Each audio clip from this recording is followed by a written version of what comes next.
जो अथॉरिटीज़ होती है इनसे पैसे लेके उनको आंखें बंद करके बनाने देते हैं। Honourable home minister Amit Shah साहब को एक चिट्ठी के जरिए उनसे गुजारिश करने जा रहा हूं कि कोई टीम कश्मीर भी भेजा जाए।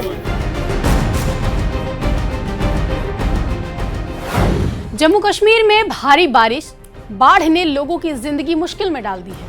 बड़े नेता मौके पर पहुंच रहे हैं, बयान आ रहे हैं, मदद के वादे हो रहे हैं, लेकिन क्या सच में जम्मू कश्मीर को मदद मिल रही है?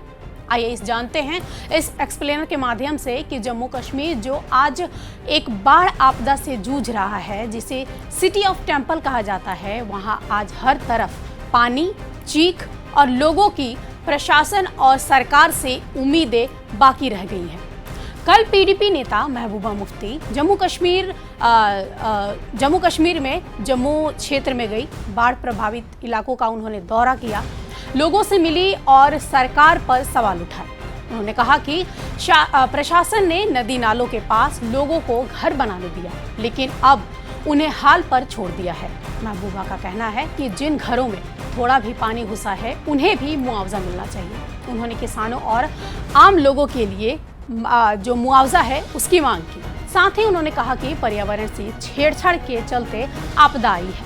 उन्होंने सुप्रीम कोर्ट के दखल की मांग की और कहा कि अब हजारों जो करोड़ है, 1000 करोड़ की जो राहत पैकेज है वो जम्मू कश्मीर वासियों को मिलना चाहिए। जो जिंदगी भर की उनकी पूंजी थी, मकान बनाए थे, कैसे बनाए थे, गरीब लोगों ने तो जो नालों में मकान बनाए थे, उसमें मुसीबत ये है कि जिस इनके पास कहीं जाने को होता नहीं है। जब ये मकान बनाते हैं तो जो अथॉरिटीज होती है इनसे पैसे लेके उनको आंखें बंद करके बनाने देते हैं।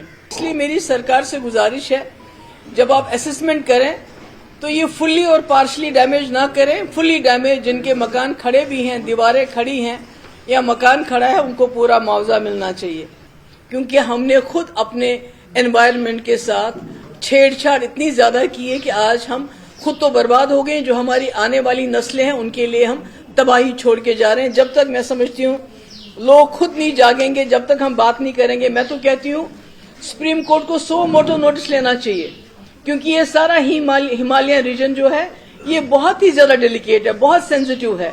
चाहे उत्तराखंड हो, हिमाचल हो, आज पंजाब भी बर्बाद हो गया है बारिश से, पानी से, दरियाओं से, और जम्मू कश्मीर है, इसमें उनको 100 मोटो नोटिस लेना चाहिए।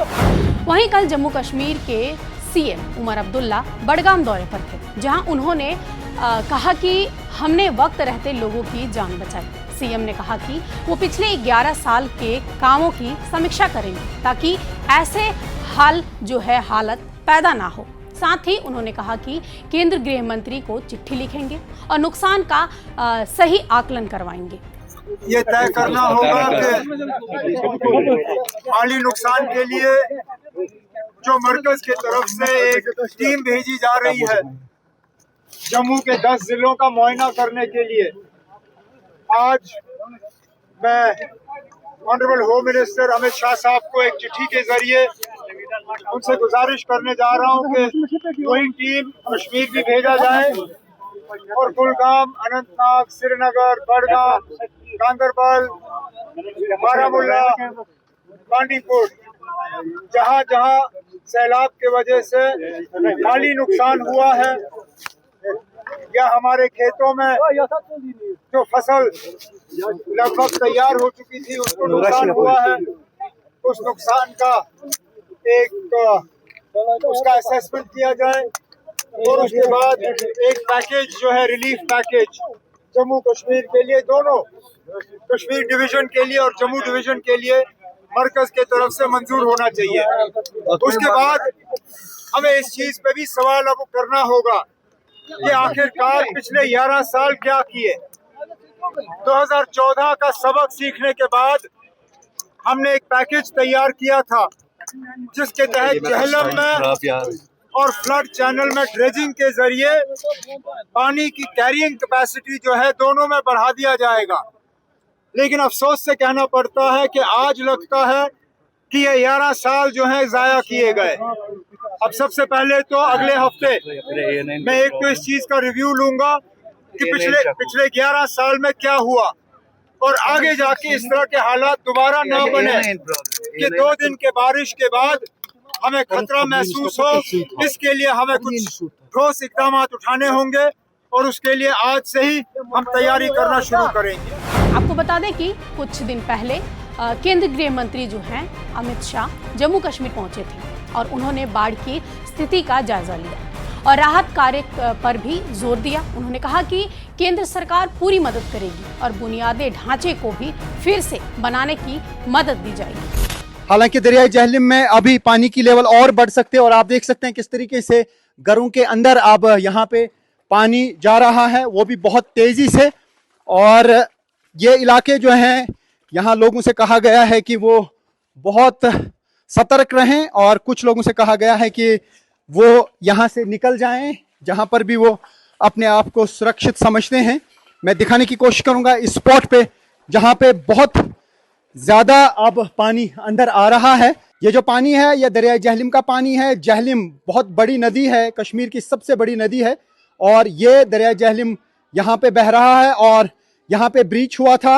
हालांकि सैंड बैग्स लगाने की इसमें कोशिश की गई है लेकिन उसके बावजूद भी पानी जो है अब इस बस्ती में आ रहा है। ये राजबाग का एक साइड है और यहाँ पर तेजी से पानी अब अंदर आ रहा है और ये कॉलोनियाँ जो हैं अब ज़ेर आब आ रही हैं। ख़तरा लगातार बढ़ रहा है सैलाब का और जो इलाके ख़ासतौर से लो लाइंग है या दरियाई जहलिम के इर्द गिर्द आबाद हैं वहाँ पे ज़्यादा ख़तरा है क्योंकि संगम में पहले ही पानी ने डेंजर लेवल मार्क क्रॉस किया था 3 बजे के करीब और अब उसका इम्पैक्ट श्रीनगर में देखने को मिल रहा है। हालांकि जो राम मुंशी बाग का गेज है श्रीनगर में, वहाँ पर पहले ही फ्लड अलर्ट लेवल तक पानी पहुँच चुका था, अब डेंजर लेवल मार्क क्रॉस कर रहा है। तो फिलहाल यहाँ पर भी श्रीनगर में दरियाई जहलिम का पानी जो है अभी 3 से 4 फीट और बढ़ सकता है। यानी ये कहा जा सकता है कि हालांकि सिचुएशन जो है कंट्रोल में है लेकिन तशवीश लगातार यहाँ पे बना हुआ है।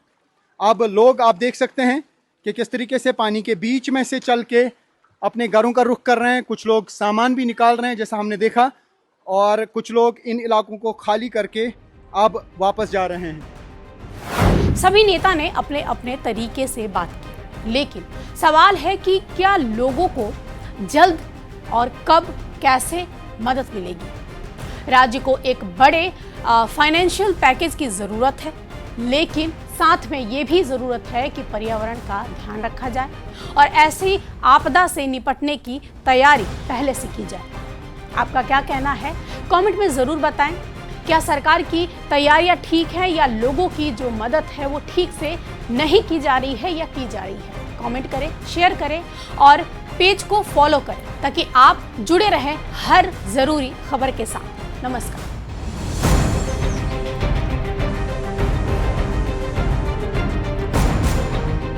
जो अथॉरिटीज होती है इनसे पैसे लेके उनको आंखें बंद करके बनाने देते हैं। Honourable home minister Amit Shah साहब को एक चिट्ठी के जरिए उनसे गुजारिश करने जा रहा हूं कि कोई टीम कश्मीर भी भेजा जाए